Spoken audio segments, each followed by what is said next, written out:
We got Benavidez. I don't know if it's signed, but against Boo Boo Andretti. Chop it. I love Boo Boo. He's a monster. But that Benavidez is special, brother. That motherfucker. I'm with you. Boy, that Benavidez is something different. But he different. He different, bro. He's no cap. No cap. Boo Boo, my guy. I know Boo Boo gonna say, "Is that what you talking about?" I know, but to me, the layoff. See, layoff means a lot to me. If I see, Okay. inactivity. You know what I'm saying? This is why, Boo Boo, I'm speaking the way I'm speaking. And when I'm talking to him, I know Boo Boo because he my homie. I'm speaking to you as a brother.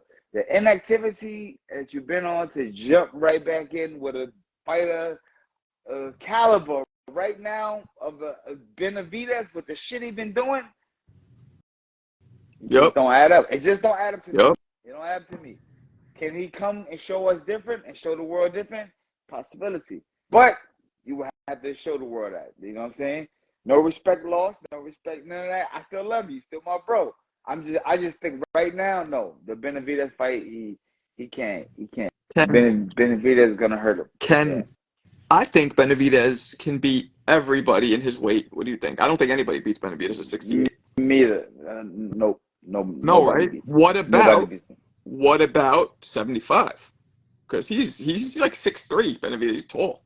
Okay, so here we go again with the dream matches. I've always told people, excuse me when it comes to the dream match, because this is just a dream match. Okay. So you can't take it to heart. Now, who are we talking about? Well, it would have to be either Bivol or Beterbiev. That's right. I can't think who else is hot at 75. Them is both two challenging fighters for me. What's the other guy? Bivol? Him? Bivol. No, not Bivol. Beterbiev. Benavidez. I think that he's probably one of the fights that I can see Benavidez winning. Taking the fight easy, but the Bivol fight, that's a good fight. Interesting. That's very interesting, very tough. I think because that Bivol, that motherfucker can fight. He can fight. Yeah, he can fight. He can fight. I like him. But Beterbiev, 100% knockouts.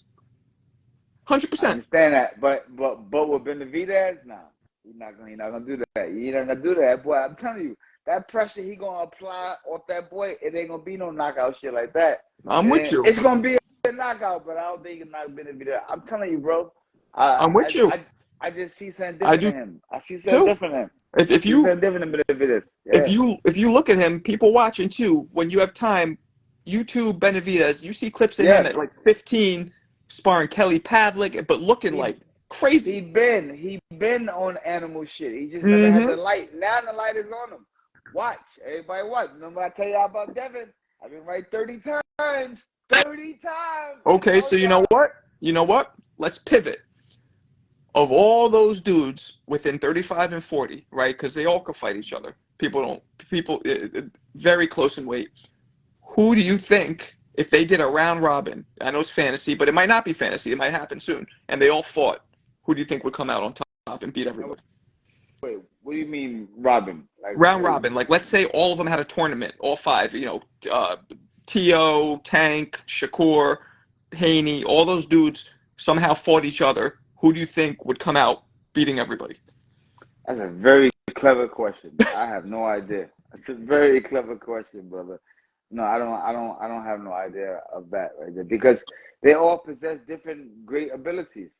And I said they all have great abilities. Shakur's a master, Tank's a master knockout artist, Devin's a master boxer. Like everybody has their different things that they're mastering. You know what I'm saying? So at any day, it's gonna be about whose mastery wasn't at the top that day. That's what it all comes down to. Agreed. But going into the fight, everybody coming in, it's no Swiss cheese on nobody. Everybody has their own ability that they possess greatly that'll make them dominate over the next. True. My man Punch Drunk said Teo is on when he's on his A game. And I agree, because Teofimo, to me, we've seen Teofimo not look that good, but we've seen him come with some shit where you're like, he could beat anybody in the division looking like that. No matter what, he drunk the Brooklyn water. So Yeah, I mean, Another one. he had a I'm just sip, and telling then you. I'm just telling you. He he had had a. a sip, but he came back for a gulp. You know what I'm Yeah, he saying? He took a came gulp, back. went to He Florida, came, came back. yeah, yeah, right, exactly. He came back for a gulp. Tio, like to me, and tell me if you agree. In that division, I think the most exciting fight, visually pleasing, would be Teofimo versus Tank. Why? Because you going for the knockout? See, Nah, because they I both look are at it gonna. different. I'm a boxer skill fighter.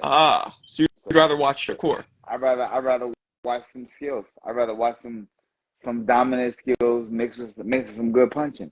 Okay, okay. So if Shakur he's supposed to fight Frank Martin, I think. Did you hear that? I heard something like that. I think Frank Martin's not as seasoned. No. No, I don't. I don't think. Nope. I don't think Frank Martin right now is on Shakur's level. Nope. So Not with why are the they not? not Go with the ahead. shit. Not with the stuff Shakur been doing. No. Mm-hmm. Based off performances. If we're going off of Frank Martin's last performance, and we're going off of Shakur's last performance, I'm going with Shakur. So I think the best fight to make would be Shakur versus Tank. But excitement-wise, I find Tio to be more exciting visually. But the best fight, skill-wise, would probably be Tank and Shakur. What do you think? What about that? You know, in America, you're gonna slide past that. I guess. I, I guess. I understand what you guess. I think. I think Devin, in my opinion, is maybe third or fourth behind all those. But again, all these That's your guys, that's your since they haven't that's fought each other, we don't know. And until they fight each other, I wouldn't be surprised if any of them is better than the other because they're all that talented. well, that's your opinion. So we don't understand. You know You what I'm got saying? Devin But number one. of course, Okay. Okay. I Who's number two? mean, we ain't gonna do that. We ain't gonna do that, Marco. We're not doing it. All right. All We right. ain't gonna do that. It's a We lot ain't of gonna do that. talent in those divisions, man. It's a It's lot of talent. them all them boys is monsters.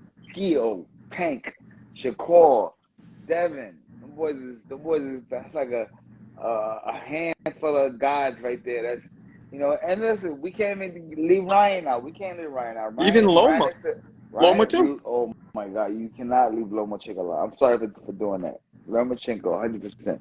And I think Rolly is better than people give him credit for. He's not with those guys, but Rolly's a pretty good fighter. He has some power. So, so what I discovered from Rolly is that Rolly mastered his style. His style of because Rolly has his own style of fight. That's his style of fight. If we look at the lineages of fighting styles, Rolly has his own style, but he mastered it. Yep. So this is why I tell people all the time, yeah, you might look at Rolly's style and because it's different, you might go, oh, that's different. Oh, that's not good. That doesn't mean he knows how to throw them hooks.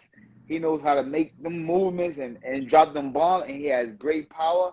He knows he got the right amount of speed that he knows how to calculate them punches. So, I give Rolly a lot of credit, bro. A lot of credit, you know what I'm saying, from where he came from to where he at now. 100%. He's 100%. also really awkward, and I think you can agree. That's Like we've been in there with. that's what I mean. He has an awkward style that nobody else has. But you can't say it's bullshit style because he mastered it. And Yeah. that means that he knows like nobody else can come in there and just do the shit that he do. You have to be taught that, trained that. You have to sit down with him and him explain to you why he mechanics the way he mechanics. You know what I'm saying?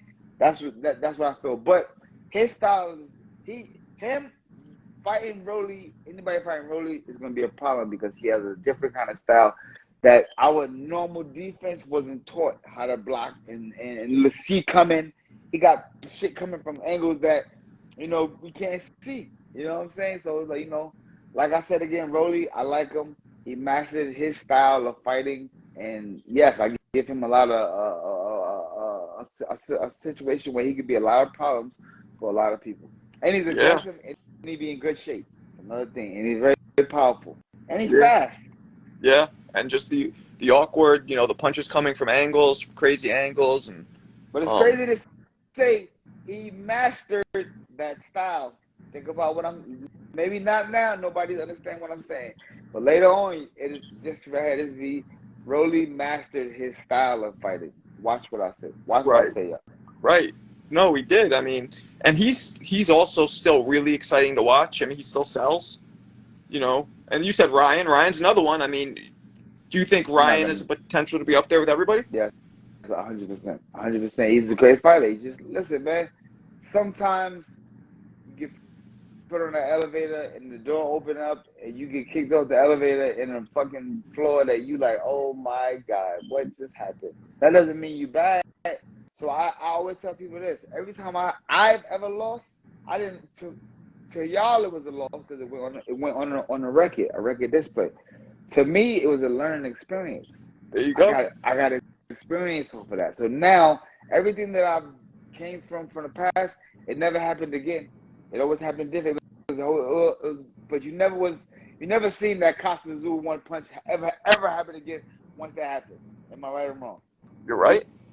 You could go through every breakdown. You never seen that ever happen again. You never seen me break down and lose a fight. You know, from losing. You know, from breaking down like I did in the Mayweather fight. I never had that problem again after that fight. Never.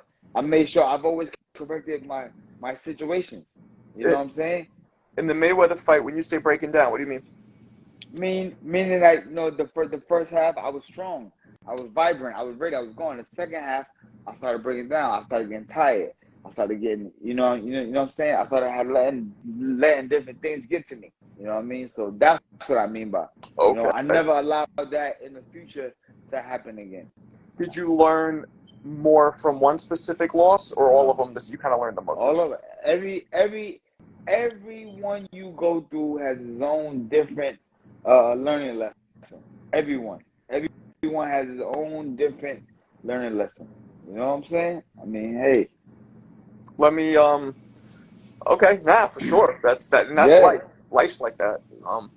So real talk. Yeah, shit. All right, so switching gears a little bit, what are your thoughts on Tyson Fury fighting Ngannou, this MMA guy? It's great entertainment. And you remember back in the days, Ali fight Hulk Hogan or Andre the Giant? One of them? No. It was which wrestler did Ali fight? Ali fought a wrestler. I remember seeing something where he fought some judo dude who was trying to take him down and kick him and all that. Yeah, so like I said, entertainment with the crossover for the different sports and guys and the greats being together and fighting. It's been tapped into and ventured out for years and years and years and years.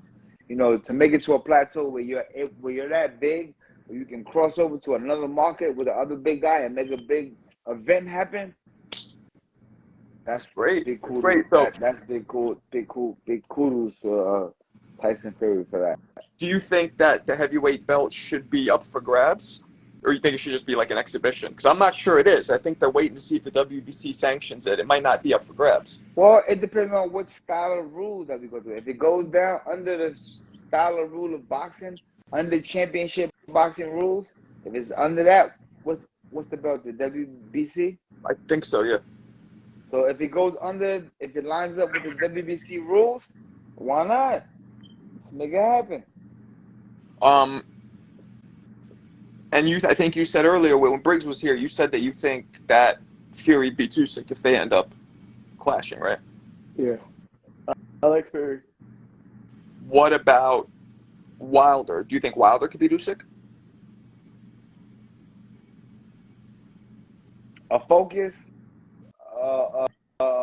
Focus, dedicated, in shape, ready to go. Wilder, yeah, he'll beat anybody. Wilder. Worst enemy is him, and he could tell you that he's his worst enemy. You know what I'm saying? Okay. Once he get him together, my guys, ain't nobody gonna mess with him. Trust me. I think I'll say it. I think he's the hardest puncher in history. He walk around with a Mack truck on his fucking head. All he got to do is click it right and focus on that focus right, and it's over. You know what I mean? The dedication, the focus. It's got to be there along to go with the talent. You just can't have the talent, the natural raw talent, to the level of where he at now. it's not gonna be enough to just get the win. That's not gonna be it. He's past that already. You gotta have the whole, everything gotta work together, and he know what Right. I mean. You know what I mean? Right. So, Now but he with him, got it. He got it. He got it. well, with him, it's that old saying where it's like you have to be perfect for 12 rounds, but he just has to land one punch, literally. That's That's it. all he has to do, That's it. Clean the kitchen up. right? Close. And everybody can land one punch in a fight. Everybody in 12 rounds. Can't, but not like Deontay Wilder. Right. And all it takes is one of his. That's why he's so dangerous. So I Or agree with you. I think. you got Canelo. Canelo's another one. You let One punch. you let one punch. You let Canelo land one punch on you, brother. It's night. Tank too. Tank, another one. Tank. He showed it.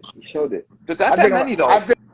I think right now with the knockout ratio of 1 point knockout, I think Tank is in the lead right now. Tank is number one. Deontay's behind him. Cause You think more than Deontay? Tank? recently, Tank got way more one punch knockouts than Deontay got. Deontay hasn't been on a good roll like that of 1 punch knockouts. Think about it. Oh yeah, right. That's what I'm saying. He coming off and getting up there. You know what I'm saying? Tank has been on a roll right now. Tank has been one punching motherfuckers. So he's the number one. He's the hardest hitting punching boxer in our time right now. Right. No, he is. I mean, Davis. He's the hardest puncher that we've seen today. Yeah. Nobody's catching knockouts. Nobody's catching Wait. knockouts like What about Inoue? No. Inoue don't catch one punch knockouts like Inoue a volume beatdown type of guy. Tank is a cancel Christmas. It's over. Christmas. It's over. It's over. One shot. It's cancel this shit. It's over. Christmas. You know what I'm saying? Like he possessed that. And he does. That's what makes Gervonta Davis the name, and that whenever he fights anybody, everybody's always gonna be like, yeah.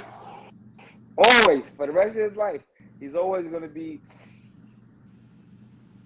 Oh no! Because at any time he could cancel Christmas.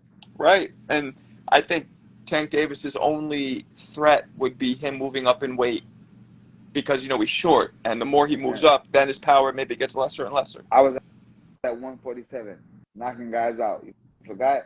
What'd you start at? 140. Okay.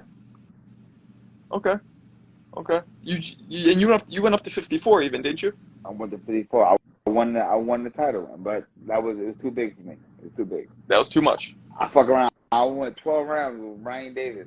I won the fight, but it was too much. He was coming down from I don't know how much, and I was going up to the weight class. So I had just went up. I think fight night, I probably was like, I never even made 154. Never even made it. I was probably like, fight night, I probably was 154. Fight night. What did you walk around at? Well, 47. So you never had to lose weight, really? I never.